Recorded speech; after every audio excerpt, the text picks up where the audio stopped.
சேலம் மாவட்டம் தெடாவூர் அருகே எருது முட்டி இருசக்கர வாகனம் சேதமடைந்தது தொடர்பாக இரு தரப்பினரிடையே ஏற்பட்ட மோதலில் 2 இளைஞர்கள் படுகாயமடைந்தனர். அவ்வூரைச் சேர்ந்த பழனிமுருகன் என்பவரது எருது வீரகனூர் அருகே சாலையோரம் நிறுத்தியிருந்த அஜய் என்பவரது இருசக்கர வாகனத்தை முட்டி சேதப்படுத்தியதாக கூறப்படுகிறது. சேதமடைந்த வாகனத்தை சரி செய்து தர கேட்டபோது இரு தரப்புக்கும் மோதல் ஏற்பட்டுள்ளது. சேலம் மாவட்டம் கெங்கவல்லி ஒன்றியம் தெடாவூர் பொன்னாளியம்மன் கோவிலில் தைப்பூசம் ஆண்டுதோறும் தைப்பூசத்தன்று மாடுகளை அழைத்து சென்று வழிபாடு செய்வது வழக்கம். இந்நிகழ்வில் தாழ்த்தப்பட்ட மக்கள் வரக்கூடாது, கலந்து கொள்ளக்கூடாது என்று சாதியவர்கள் தடுத்தனர்.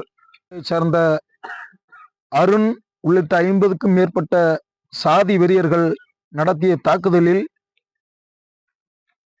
பார்த்திபன், கமலேஷ் ஆகிய தம்பிகள் கெங்கவல்லி அரசு மருத்துவமனையில் சிகிச்சை பெற்று வருகிறார்கள்.